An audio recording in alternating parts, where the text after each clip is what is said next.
In 2011, you became the CEO of HP. I did. And you entered into a situation that was, shall we say, interesting. The three previous CEOs had been fired. Yes. And HP had never fired a CEO before that in their history, and then three in a row, boom. And so you came into what was clearly a very difficult time for the company. So what did you do to restore trust and confidence in leadership within the company? Yeah. And also, why were you crazy enough to take the job? Well, I'll answer that question first. So after I lost the race for governor, I was, one of the things that's interesting when you lose a race for governor or any political office, the next day you have nothing on your calendar. There's nothing going on. And by the way, no one calls you because they feel so bad for you. So it was a tough time. November, December, January is a tough time. And then I got a call from my good friend Mark Andreessen, who was on the HP board and still is, and was on the eBay board with me. And he said, Meg, we're building the board back up at HP, and we'd love you to be on the tech committee, and this will be really fun, and we'll have a great time working together, and it's all good. I said, great idea. Listen, what couldn't go wrong? It's 12 minutes from my house. It's a blue chip company. And also the day before, I had been sort of sitting in my family room at about 4 o'clock and watching Ellen DeGeneres. And my husband comes back from Stanford at about 4 o'clock. He got home early, and he walks in, and he sees me watching Ellen DeGeneres. And he goes, oh, this is really not good. This is really not good. You need to go do something. And then, you know, Mark Andreessen called me, and I said, okay, great, what could go wrong? So I go on the board, and then everything goes wrong. And we had to make the difficult decision of letting go the previous CEO. And then the board said, well, you know, we think you should do this. And I'm like, oh, no, we are definitely not doing this.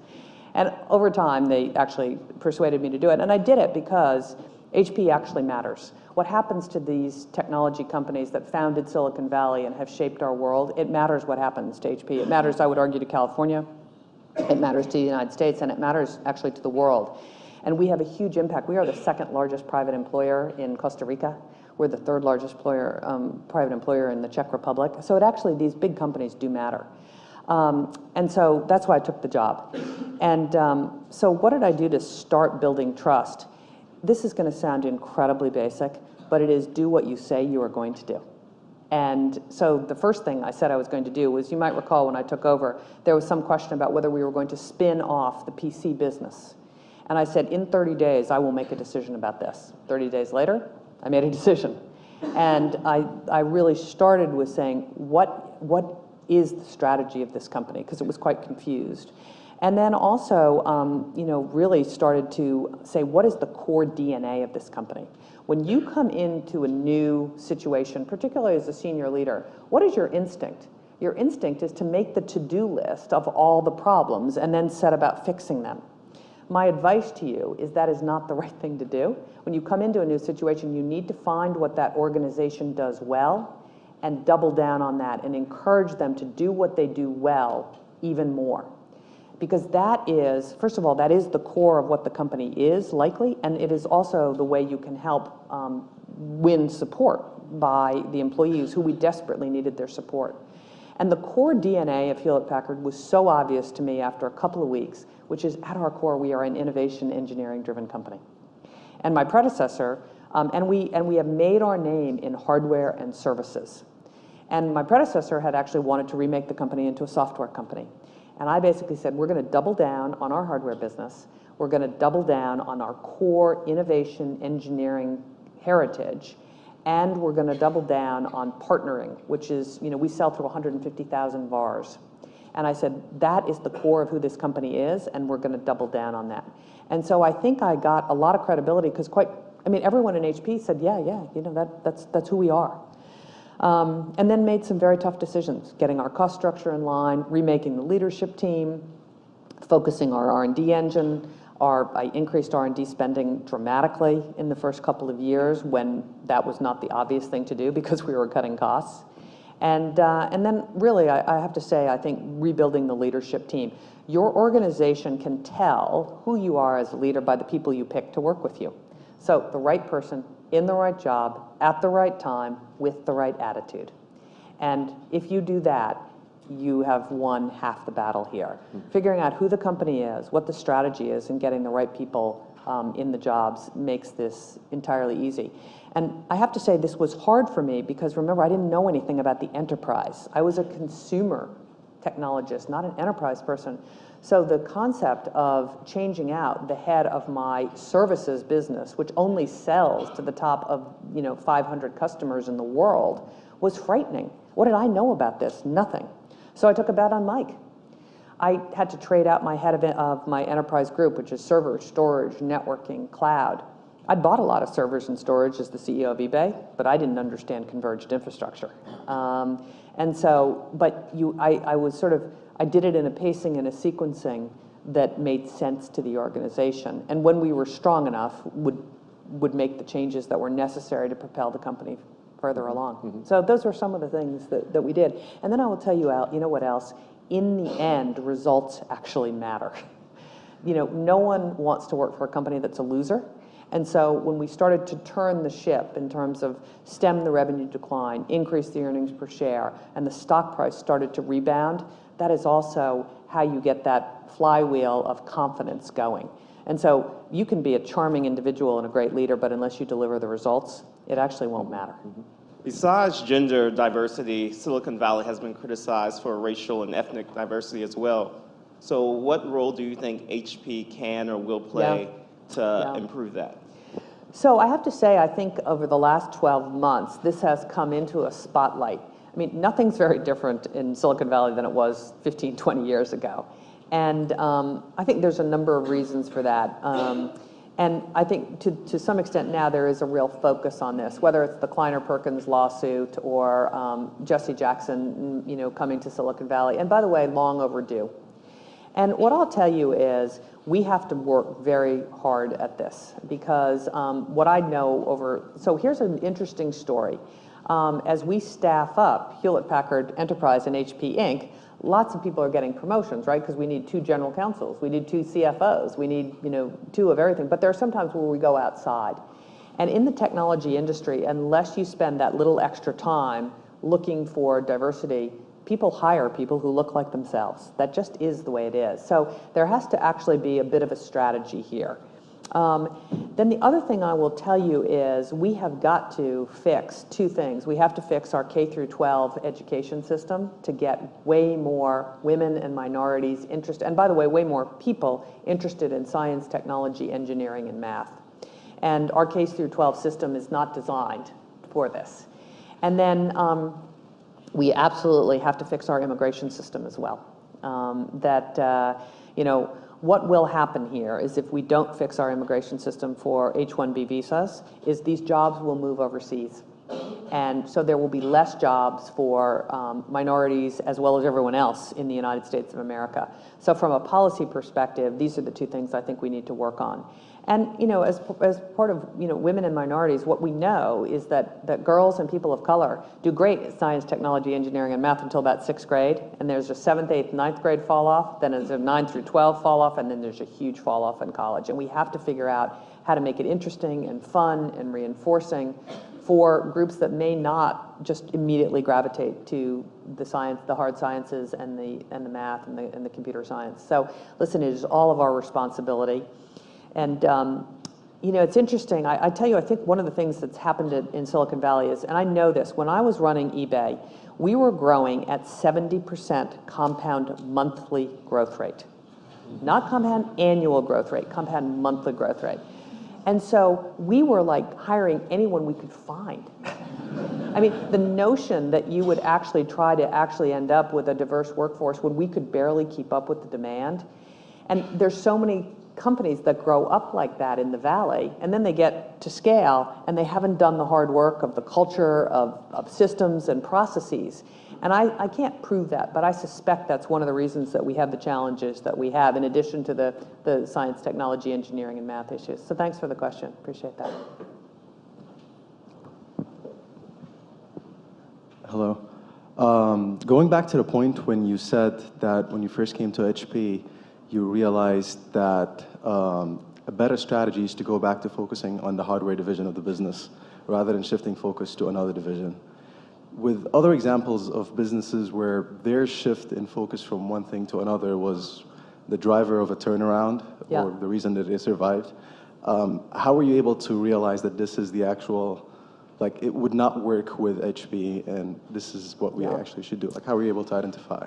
So again, I'm a big believer in situational leadership, and this company, as you pointed out, has been through a lot. 3 CEOs in as many years, each with very different strategies for the company. And what I knew is we had to get back to a core that we could count on. And what I understood deeply was that 92% of our revenue came from services and hardware. And by the way, virtually all the profit came from the hardware business. So we said, let's double down on what we know. And there was a lot of naysayers because the rap, still to some degree in the industry, is that hardware is not going to matter, that it's all about the apps. Well, what we believe is that, yes, it is all about the apps. But when I was growing up in technology, the apps had to change, had to comport to the hardware. Today, the hardware has to comport to the app. And so you've got an application, we've got the hardware that will make it run faster, more efficiently, at lightning speed, at lower total costs. So our view is that actually infrastructure will actually matter here. And that was a strategic bet that we made. And it paid off in spades. It paid off in spades because, listen, it turned out that half of our competitors decided to get out of the hardware business. And so doubling down on high-performance compute, doubling down on servers and storage and networking and converged infrastructure, and then cloud, of course, is just another way to deliver infrastructure. So I think cloud is actually completely consistent with that vision. And then what we also knew is that as this market changes, services becomes even more important. Think about infrastructure as a service, PCs as a service, and then services that you wrap around your deployment of apps. So we basically said, we're going to stay focused on the service business, stay focused on the hardware business, and move with the market, but we have to have a base. So listen, there might have been other ways to go. My predecessor tried to shift the company to software. We know that that didn't actually work out that well. I think you actually have to know who you are and what you do well. Now, over time, we will get into new businesses, 3D printing.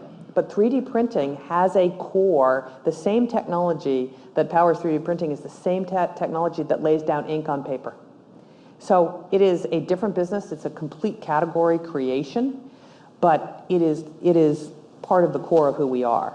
And you're right, you look at companies like Kodak. My belief is that actually had Kodak had understood that they were all about photography, that they might have made that transition to digital photography in a far more seamless way than they really didn't. And so there's a lot of ways to skin this cat. My sense of a company of this size and scale, we had to find what we did well and do more of it. While we made the to-do list of all the things we needed to change and the new practices that we had to build and migrating to the cloud and building a security practice and a big data analytics practice, but we had to anchor on something. And there's probably lots of ways to do this, but when you are running this scale, remember this thing is a $114 billion company. I mean, everything that you do here has 3 or 4 more zeros on it than you're used to. And the good news is when things go well, they go really well. When things don't go so well, it's enormous headwinds. So after a fairly extended period of time where you were rebuilding the foundation of the company, you then made the bold strategic move, which you announced 6 months ago, to split the company into 2 entities, the Hewlett-Packard Enterprise and HP Inc. Yep. So what are the biggest challenges you face in terms of leading that transition? So let me put a little context on this. So when I came to HP, after sort of getting the lay of the land, I knew we had to reset expectations because there was a lot of repair work to do in this company. And so I remember going to our security analyst meeting and basically saying, listen, we are embarked on a 5-year turnaround journey. And oh, by the way, did I mention that first year we're taking down guidance by about 50 cents a share? You could actually hear the gasp in the room. But I didn't say 5 years because I meant 3. For those of you who will someday be CEOs, page 1, chapter 1, paragraph 1 in the new CEO handbook is reset expectations. Because there's no point in actually getting on that treadmill. You've got to have the courage to make sure you've got this thing as locked and loaded as you can. And so we were embarked on this 5-year turnaround journey, and every quarter we'd talk about the progress and the milestones. And and we'd made a lot of progress. I mean, the stock in the middle of the summer was sort of $35, $36 a share, up from $11 and $12 a share. The innovation engine was alive and well. We'd won back confidence of customers and partners. But I went to the board and I said, you know what, we have to accelerate this turnaround because the market is moving at lightning speed. I've never seen the enterprise business move this fast. It's moving at consumer speed. The penetration of cloud, of OCP, that's the Open Compute Platform, of DevOps, which is a whole new way of writing software, is moving at lightning speed. And I said, we have to be able to move faster. We've got to be more nimble. And so I said, what my view is, and we've spent a lot of time thinking about this, is we ought to separate into 2 companies. Believe it or not, buried inside of HP is 2 Fortune 50 companies. HP Inc., which is the printing and personal systems business, will be a $57 billion company making about $5 to $6 billion. And Hewlett-Packard Enterprise, which is our server storage networking services cloud business, is also a $57 billion business. And in classic business definition, they are 2 different businesses, different customers, different competitors, and a different cost structure.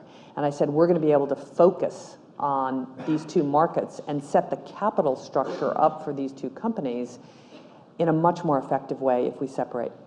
So we decided it was the right thing. We announced it on October 6th. And by the way, separating a company like HP takes about a year. And that's actually if you're moving. So it's 3 years of audited financials. It's tax and legal entity separation. By the way, we have 800 tax and legal entities around the world. We only operate in 170 countries. We have the most tangled IT situation that you can imagine. So separating IT is a fascinating thing that we've had to undertake. So it's about running, doing the J job, delivering for customers, delivering the quarter, delivering the financials, delivering on the innovation agenda while we separate the company. But such the right thing to do, because for those of you who've worked in big companies, you know that in big companies, it's hard to get the capital allocation right. If you're making investment, everyone gets a little, as opposed to really investing in the things that matter. Printing and personal systems will be a big investor in 3D printing, which I think is a huge future, in immersive computing and blended reality. And on the enterprise side, we aim to own OpenStack Cloud, we aim to own the next generation of infrastructure and the transformation services that our customers so badly need. So it's provided focus and I think real energy for the company. But it's a big undertaking and a huge amount of work. So is it going to unlock the motivation and passion of the employee base to carry forward as well? I think it has, actually, because people will see a closer connection between what they do and the results. Mm-hmm. When you are in a $114 billion company, it's hard for you to own the results in many ways. And I will tell you, as a CEO, I said to you in your office earlier, it is hard to go from inkjet printers to Integrity Superdome X servers. I mean, it's just like completely different. To go from a LaserJet printer or a PC to transforming the infrastructure of a Fortune 100 company, it's a huge breadth. And so I think we're going to be better served, and I think people are pretty excited about it. And again, it will be the results, it will be the stock price of these 2 companies, because 1 + 1 needs to equal more than 2. Mm-hmm. I think for certainly the street to sort of say they think this is a good idea. So we'll see. I think people bring to a job a certain level of confidence, and then you just learn to pick yourself up. When you have failures, you just sort of say, okay, you know what, I did the best job I could do, and now I need to figure out plan B. So there were setbacks all the way along the line. Okay, so let's take FTD. So FTD was a leveraged buyout led by Bain Capital and Perry Capital. And FTD was a member-owned association. And so it was quite different than a for-profit organization.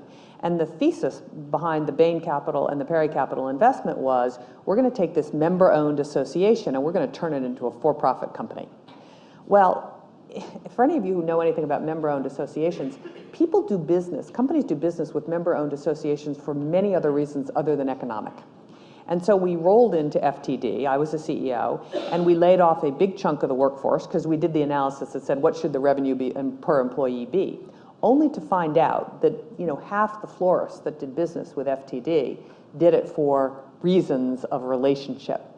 And so we were able to take FTD from, we had to actually shift the operating profit from negative 60 million to plus 40. Good news is we got it from negative 60 to 0. But when you work in private equity, that's actually not the business case, and you've got to pay down all the debt. And so I was at FTD for about a year and a half and got fired. So think about that for a second. I mean, I remember sort of like, wow, okay, that's different. And you feel terribly about it for a while. You feel like you let yourself down. You feel like you let the investors down. And then you just sort of, you know what, you just say, well, guess what? What am I going to learn from that? And you get back in the arena. And I think in some ways it's a personality thing, which is that you are, I love to learn. I'm constantly trying to figure out, okay, what could we do differently? What will make an outcome different this time? And so I think you just have to have that strength and conviction that when there are setbacks, and trust me, every one of you will have a setback if you already haven't, because everyone does in life. And you just have to figure out how you sort of pick yourself up from what is pretty difficult circumstances. And as long as you haven't compromised your ethics and your values, then almost anything is recoverable.